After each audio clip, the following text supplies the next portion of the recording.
My personal graveyard holds 17 withered corpses before the truth finally clicked. And now that same space overflows with more than 200 vibrant specimens that greet me every morning.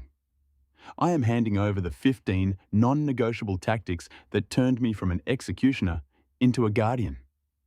If your memory is haunted by the sight of a beloved plant dissolving into a soggy puddle, crusting over like a raisin, or simply losing its will to live while you stood by helplessly, this is the intervention you desperately need. What you are about to hear will rescue your wallet from the drain and your soul from the unique sting of botanical grief. Let us begin the rehabilitation. Welcome, fellow cultivators. We are walking through the 15 pillars of succulent mastery that novices must internalize immediately. This is not the recycled fluff you find on a generic care tag. This is the advanced playbook, the hard-won wisdom that draws a thick line between a thriving windowsill jungle and a compost bin disaster. I would have traded a fortune to hear a single one of these truths when I was fumbling through my first attempts. Stay locked in, because secret number 13 exposes the silent assassin responsible for more fatalities than any pest or storm. And blocking it takes zero extra effort once you know the warning signs. We are starting now. The first revelation centers on hydration discipline. Here lies the unbreakable commandment. Hesitation is your ally. When the voice in your head whispers, maybe just a sip, you must silence it and walk away.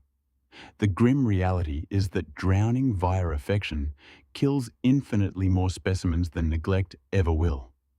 Yet, the nuance everyone misses is that this isn't a mandate to provide only tiny thimbles of water. The technique demands a profound, soaking deluge followed by a long, punishing drought. When you finally give permission to drink, you must baptize the soil until you witness a steady stream escaping from the exit holes at the base. Following that baptism, the waiting game begins. And this is the vital, non-negotiable part. You must wait until the earth has returned to a state of dust bowl dryness, and the foliage begins to betray a faint loss of plumpness, showing delicate creases or yielding slightly under a gentle press. This waiting period is not measured in calendar days. It may stretch for 2 weeks.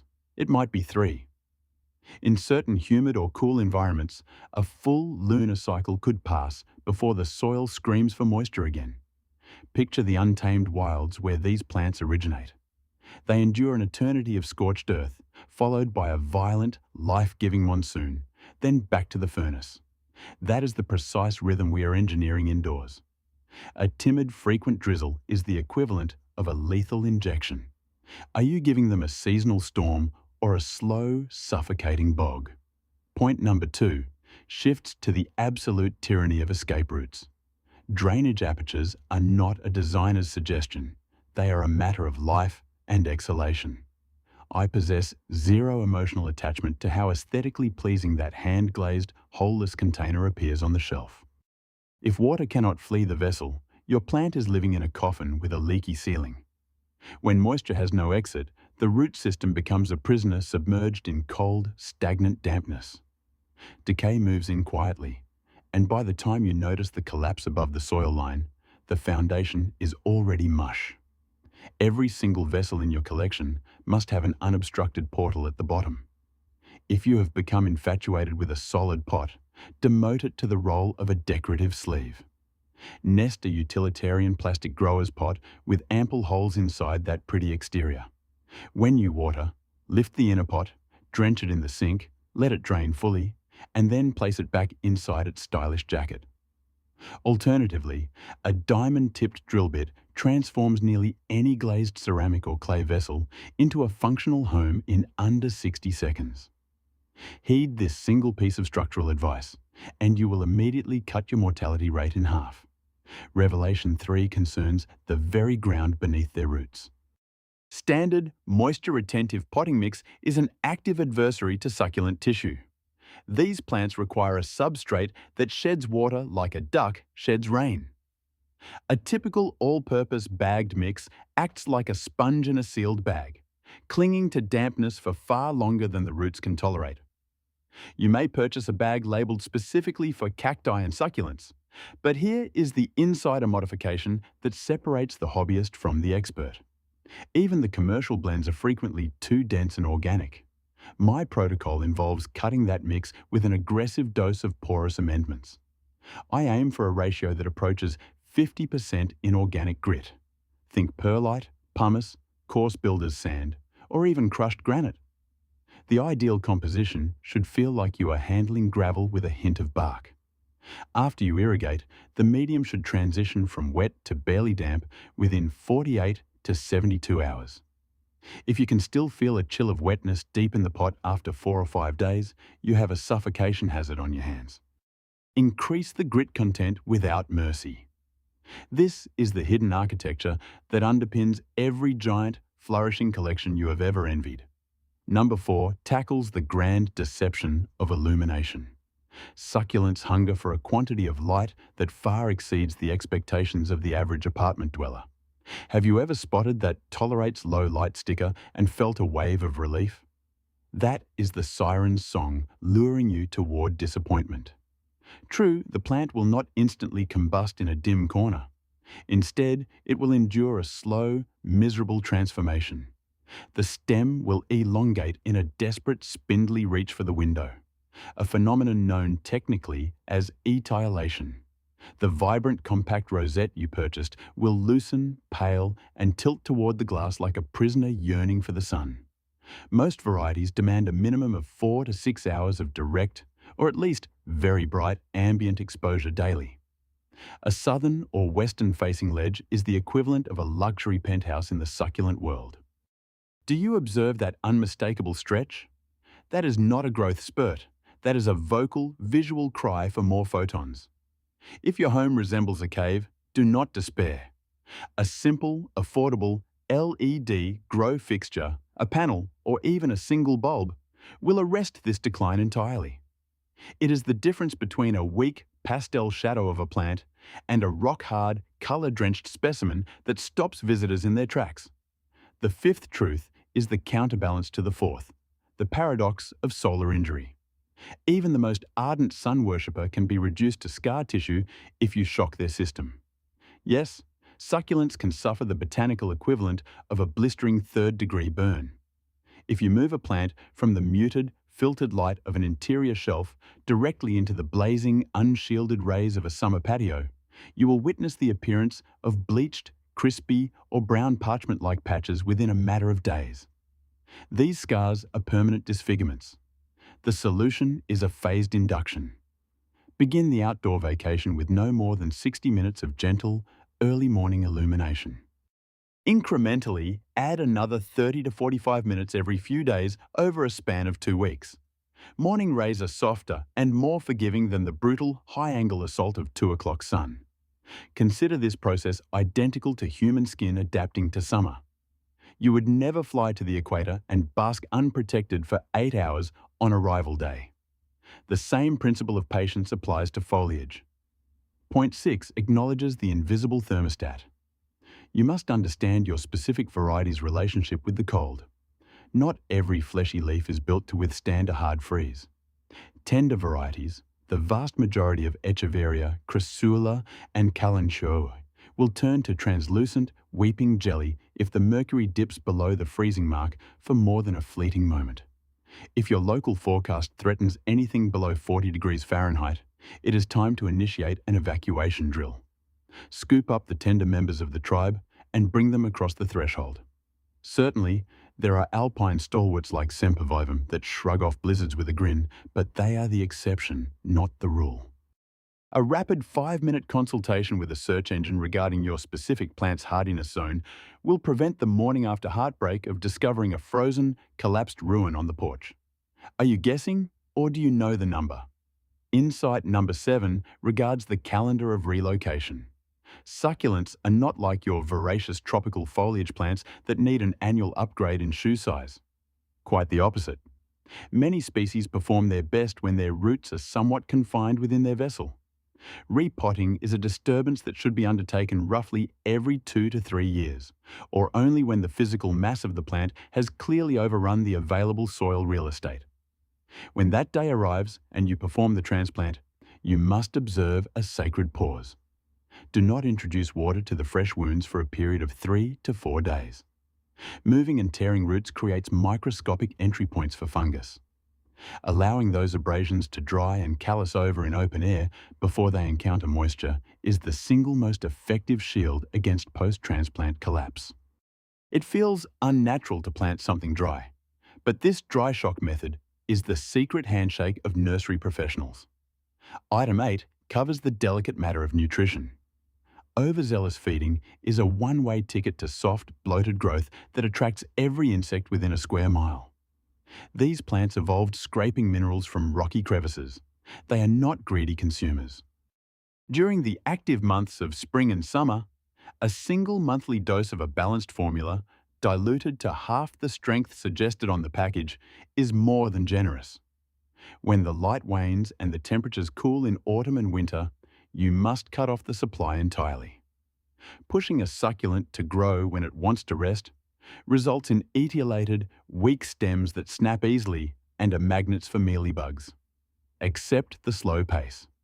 The charm of this hobby is the quiet, incremental evolution of form, not a frantic race to a finish line. Number 9 addresses the silent invasion. Regular surveillance for minuscule trespassers is not optional. It is a core duty of ownership. Mealybugs, those tiny cottony ovals that look like harmless fluff, along with aphids and spider mites, have a particular fondness for the juicy crevices where leaf meets stem. They can multiply from a single, overlooked hitchhiker into a full-blown epidemic that coats your collection in sticky residue and stunted despair.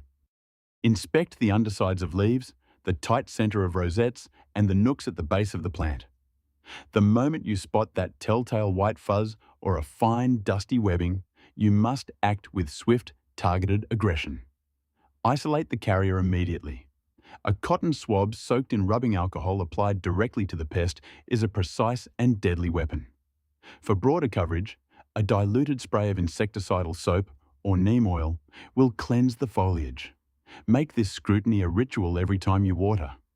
Early detection is the only thing standing between a minor annoyance and a catastrophic purge. Tip 10 highlights the importance of a gentle breeze. Stale, unmoving air is the breeding ground for fungal spores and the playground for pests. In the enclosed ecosystem of a home, the atmosphere can become thick and humid around a grouping of pots. This is particularly true if you have a dense arrangement of plants on a shelf. Introducing a small, oscillating fan on a low setting for a few hours each day will dramatically alter the microclimate. The moving air accelerates the drying of the soil surface, which disrupts the life cycle of fungus gnats. It also strengthens the cellular structure of the stems, making them more resilient to handling. Outdoor specimens receive this benefit from the wind for free. Your indoor charges simply require a modest mechanical assistant to mimic the great outdoors. Number 11 is the lesson of the rest period. Acknowledge that your plant has an internal clock, a cycle of dormancy. Not all succulents operate on the same shift. The classic summer growers, such as the popular Echeveria, essentially hit the pause button when winter descends. Conversely, winter growers like Aeonium take their siesta during the hottest months of the year. During this dormant phase, the plant's metabolic rate plummets. It is not hungry, and it's certainly not thirsty. To continue watering with the same frequency as summer is to force water down the throat of a sleeping giant. It chokes. When dormancy arrives, reduce irrigation to a bare minimum and cease fertilization altogether. The plant may look static, but it is not perishing. It is conserving energy. Working against this natural ebb and flow creates stress fractures that lead directly to root rot. Align your care with the planet's rhythm. Technique 12 opens the door to infinite abundance. Learn the art of creating new life from fallen fragments. Propagation is far simpler than the mystique surrounding it suggests and offers a unique kind of satisfaction. Most succulents will regenerate a complete, miniature clone from a single detached leaf or a severed stem cutting. To attempt leaf propagation, gently rock a healthy, mature leaf from the stem, ensuring the very tip where it attached, the growth node, remains perfectly intact. Set this leaf aside on a dry surface for 2 or 3 days until the raw edge has sealed over with a protective scab. Then, Simply lay the leaf atop a bed of dry, gritty soil and ignore it. Do not spray it. Do not water it. Wait for the emergence of tiny pink roots or a speck of new green growth. Only then introduce moisture. For stem cuttings, the wait for callousing is even longer, up to a week, before you insert the stem into dry medium. This is the financial hack of the plant world. It is your insurance policy against loss and one of the purest joys of cultivation. Once the first baby leaf appears, you will be hooked. Now, we arrive at Revelation 13. This is the apex predator, the grand executioner, and the reason so many beautiful plants end up in the trash by February. The primary cause of catastrophic failure is the lethal combination of cool, damp soil and a dormant plant. When ambient temperatures fall and the sun sits low on the horizon, evaporation slows to a crawl. Yet, so many well-meaning owners continue to water on a rigid, summer-derived schedule. Cold plus wet equals the perfect storm for fungal decay. It is a simple and brutal equation. During the winter months, a succulent might require hydration only once every 4, 5, or even 6 weeks. How do you know? You must read the physical cues. Press a leaf gently. If it is taut and firm, step away from the watering can. Only when you witness objective, visible thirst, the subtle wrinkling of the outer leaves, or the pot feeling suspiciously light as a feather, should you provide a modest drink. I cannot underscore the weight of this specific pivot.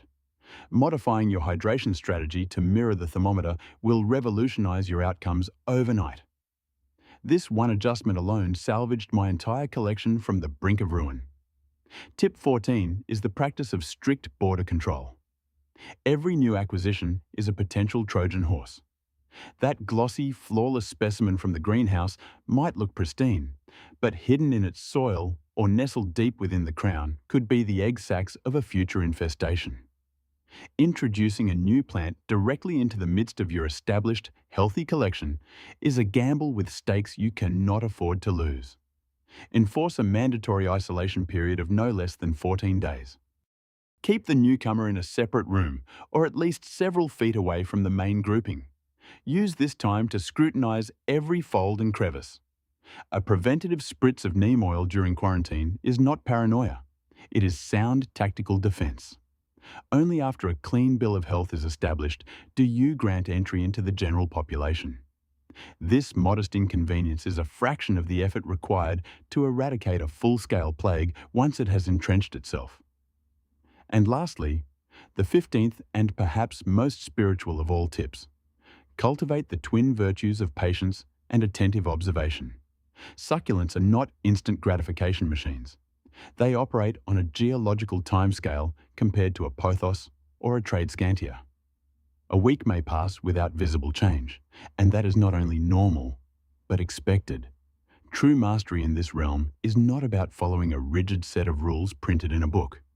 It is about learning to converse with your specific plants in your specific environment. The humidity of your bathroom, the angle of your winter light, the draft from your air vent, all these variables are unique to your home. A regimen that produces magazine-worthy results in the arid southwest might yield a soggy disaster in the damp southeast. Let the plants be your guide. Wrinkled skin whispers a request for a drink. Soft, translucent, or dropping leaves scream that they are drowning and demand an investigation for rot. A stretching, leaning posture is a plea for brighter accommodations. You will make missteps. The ghost of plant number 18 may haunt you briefly, but each error hardens the instinct. Before you realize it, the phrase brown thumb will feel like a distant, foreign language, replaced by the quiet confidence of a true caretaker. And with that, we have navigated the 15 crucial directives that stand between you and a windowsill overflowing with architectural beauty. If this guide has armed you with a new piece of knowledge or a fresh perspective, I invite you to signal that approval with a click on the like emblem and to join this community permanently so you never miss a deep dive. I am genuinely curious about the hurdles you face. Leave a description of your greatest succulent standoff in the thread below. I review every single contribution and find immense satisfaction in helping you decode the silent signals of your plants. Keep this truth close as you move forward. The gap between a thriving oasis and a collection of pots marked for the compost heap is not some magical, inherited gift. It is simply the application of these specific, hidden mechanisms. And as of this moment, those mechanisms belong to you. Cultivate with confidence, and I will return to this feed very shortly with a new exploration focused on 18 elegant interior species that laugh in the face of dim, sunless corners.